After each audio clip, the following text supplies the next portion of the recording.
Nous recevons la comédienne Isabelle Carré pour son premier roman, Les Rêveurs. Ces rêveurs sont aussi une famille avec un papa plutôt tenté par les hommes, une maman ayant perdu l'être aimé lorsqu'elle avait 18 ans. David, ce sont les années 70, post-68 hard. Alors, c'est des années 70. On a souvent coutume de dire les années 70, c'était formidable, etc. Mais Isabelle Carré, à travers ses souvenirs, et presque uniquement à travers ses souvenirs, parce qu'elle a pas fait un travail d'historienne. Elle a fait confiance à ses souvenirs. Elle retricote. Elle retricote et elle se souvient d'années 70 qui sont pas si idylliques que ça. C'est des années 70 un mélange. Un peu mitigées. Ouais. Oh, je dirais pas non, parce que j'ai une grande nostalgie de ces années-là.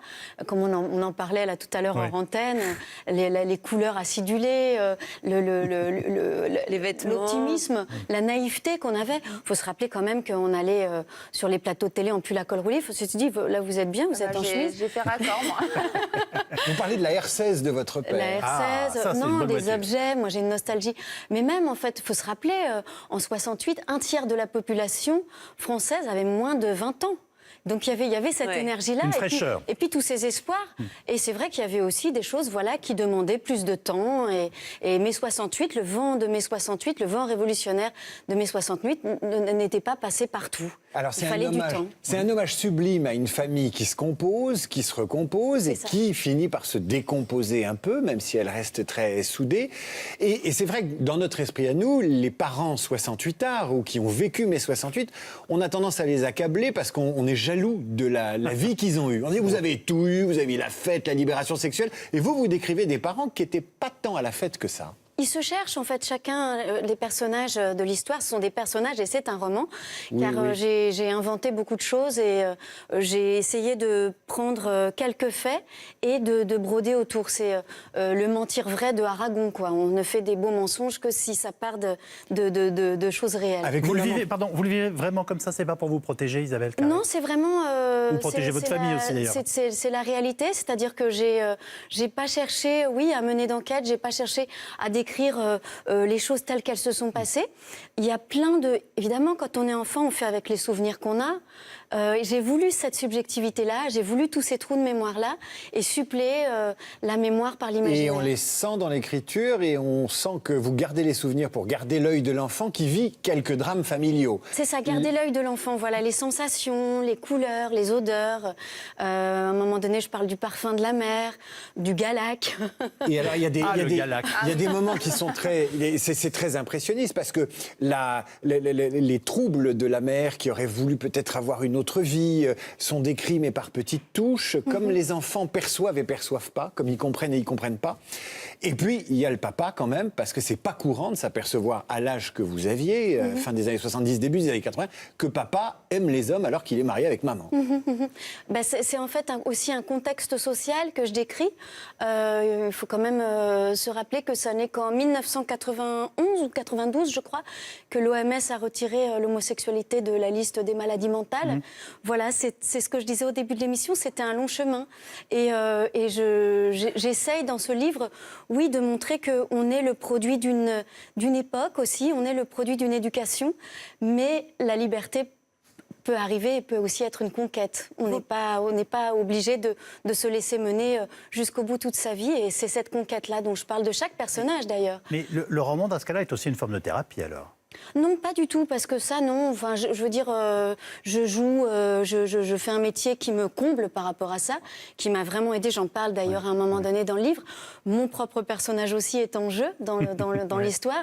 Et c'est vrai que le théâtre m'a ouvert à la vie d'une façon extraordinaire, à mes émotions, et m'a donné un endroit, en fait, où mettre ses émotions. Isabelle Carré, vos parents sont encore en vie. Vous savez ce qu'ils ont pensé de votre livre? Oui, alors ils m'ont tout de suite parlé en fait de l'écriture. Chacun, sans se concerter, a tout de suite parlé de l'écriture, a été touché en fait par la forme que prend le livre au début. Le premier chapitre, c'est l'histoire d'une jeune fille dans les années 60, fin des années 60, qui est une jeune fille mère. Voilà, et là j'ai essayé vraiment d'avoir un style presque d'un roman anglais, toute proportion gardée. Mais cette fille mère, ça pourrait être la votre Jane mère. Austen, en fait. Ouais. Et puis après, de trouver une écriture qui serait plus moderne, en passant au jeu, et puis en repassant au il, enfin voilà. Ils vous ont pas dit pourquoi t'as parlé de nous enfin, je veux dire, ils sont pas revenus sur la démarche, quoi. Non, ils ont été touchés, en fait, par l'écriture, ouais. Il y a un mystère quand même dans cette affaire, c'est que depuis toute petite, et vous racontez des séjours à l'hôpital, depuis toute petite, vous prenez des notes, mais d'une façon très rigoureuse. Vous écrivez des lettres que vous n'envoyez jamais. Et puis quand vous commencez le cinéma... Aussi, des discours politiques. Des discours politiques, ouais. Anti-Le Pen, par exemple. Voilà, bon. Et quand vous commencez le cinéma, vous arrêtez, 15 ans se passent, vous faites la carrière qu'on sait, vous reprenez vos cahiers et vous faites ce bouquin. Oui. Qu'est-ce qui s'est joué pendant ces 15 ans, à part votre carrière d'actrice, mais pourquoi ça s'est arrêté? Après, entre autres, 2 Molières et un César, si mes comptes sont justes. C'est ça, oui. En fait, vous répondez en fait à la question dans la question, c'est-à-dire que le fait d'avoir des si beaux rôles, d'être dans les histoires des autres, en fait, me comblait. J'étais heureuse d'être au service d'un auteur, mais malgré tout, voilà, l'histoire des rêveurs continuait à cheminer dans ma tête, et jusqu'à ce que je pousse la porte de l'atelier d'écriture de Philippe Jean, qui m'a débloquée. Que c'est à ses parents que vous devez d'être actrice, ou au contraire à une rébellion ou un éloignement de ses parents? Non, je pense que j'ai vraiment bénéficié d'une culture artistique complètement incroyable.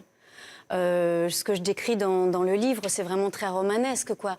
Cet appartement rouge, on pourrait presque dire que j'ai écrit ce passage sous acide, tellement c'est étonnant, quoi. Cet appartement rouge, ce plafond marron, la chambre vert pomme, les œuvres d'art qui étaient là partout. L'éducation artistique, oui, surtout art plastique, dont on a bénéficié, mais aussi ces émotions, en fait, qui nous ont traversés, ces questionnements. En fait, c'était d'une grande richesse, c'était passionnant. En fait, l'ouverture... Même pour un enfant est capable d'avoir la curiosité de comprendre ça. L'ouverture d'esprit et le rapport aussi à la culture. C'est ça. On va parler cinéma avec Laurie Choleva ce soir, parce qu'elle vient nous parler des sorties de cette semaine. Et on va parler du premier premier long métrage de Michel Larocque, un film positif et joyeux. Ça s'appelle Brillantissime, un peu comme vous et Isabelle Carré. Alors, pour son passage à la réalisation, Michel a choisi d'adapter la pièce de théâtre Brillantissime Divorce, dans laquelle elle jouait. Donc, elle retrouve Angela, qui est son personnage, qui pensait mener une vie parfaite à Nice, entourée de ses amis, de sa famille. Et puis finalement, le soir du réveillon de Noël, eh bien, son mari la quitte et sa fille préfère passer le réveillon avec son petit ami. Elle se retrouve toute seule. Regardez. Mais non, mais ma chérie, tu sais que je respecte complètement ta musique, mais le problème, c'est le volume. Tu peux pas répéter avec un casque? Bah non, on n'est pas les Daft Punk. Max est parti aussi. Et Léa ou Max? Eh ben d'abord Léa et après Max. Je pars ce soir et je reviendrai pas. C'est-à-dire? Oui, Angela. Je peux venir vous voir, docteur? Passez à mon cabinet dans 1 heure. J'y serai dans 1 heure. J'arrive. Oui, moi aussi j'arrive. On arrive. Tout le monde arrive. Moi, ça va pas très fort en ce moment, maman. Tu sais, ma chérie, le bridge, c'est un des derniers petits bonheurs pour des gens en fin de vie comme Marguerite. Angela, vous allez vous prendre 2 pilules. Maintenant. Qu'est-ce que vous lui avez donné, là? Des plantes. Tu es pas la première à te suicider non plus, hein? Avec des fougères, si. Alors, Je me suis laissé surprendre. Oui, moi aussi. Michel nous prouve donc qu'on peut être largué, déprimé, démoralisé, mais on reste brillantissime. Et lorsque tout s'écroule, eh bien, ce personnage d'Angela, hyper attachant, elle trouve la force de se reconstruire et elle garde le sourire du début à la fin du film. Et en plus, c'est une belle histoire, ce film, parce que Michel, elle a eu envie, pour son passage à la réalisation, de tourner dans sa ville natale, qui est Nice, entourée donc de sa famille, à sa maman, sa fille, Oriane Deschamps, qu'on vient de voir dans la bande-annonce, qui joue donc sa fille dans le film. Et puis, toute sa bande d'amis, alors Gérard Darmon, Cadmerade, Pierre Palmade, qui a un petit rôle, mais très drôle, Michael Youn, Pascal Elbé. Donc c'est vraiment une comédie légère, touchante. C'est un film très sympathique. Autre chose? Oui, alors un vrai coup de cœur, c'est Franck Gastambide. Alors on le connaît, il est habitué aux comédies populaires à succès comme Pattaya ou encore Les Caïras. Et bien là, c'est Alice son Isaz. premier, oui, et Alice Isaz aussi, qui est formidable dans le film, et Hippolyte Girardot aussi. Mais Franck Gastambide, c'est son premier rôle dramatique. On l'a rarement vu dans ce registre. Il joue un footballeur raté, qui est un peu l'homme à tout faire dans les coulisses du FC Nantes. Regardez. C'est ça la vie pour toi? Courir après des fouteux? Tu crois pas que tu vaux mieux que ça? Parce que ta vie à toi a fait rêver, peut-être. T'as beau te battre, donner ta vie tous les week-ends sur le terrain, il te manque toujours le petit truc qui te sépare de celui qui réussit. Le pitbull. C'est comme ça qu'on l'appelait à l'époque. Plus personne m'appelle comme ça maintenant. Qu'est-ce que tu fous avec un tocard pareil? Pourquoi t'es jamais allé tenter ta chance ailleurs? C'est ma ville, c'est mon club. Qu'est-ce que tu fais, Franck? Moi j'ai rien à perdre. Fais-moi confiance, ça va bien se passer.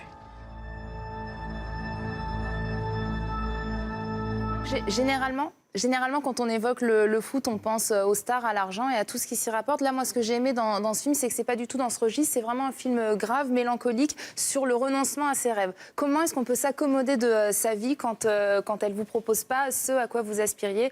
Et je le disais, Franck Gastambide est remarquable, tout en sobriété, et tout le reste du casting, Alice Isaz, Hippolyte Girardot aussi. Et votre surface de réparation à vous s'appelle Les Rêveurs. Le livre paraît aux éditions Grasset. Merci beaucoup d'être venue nous voir, Isabelle Carré.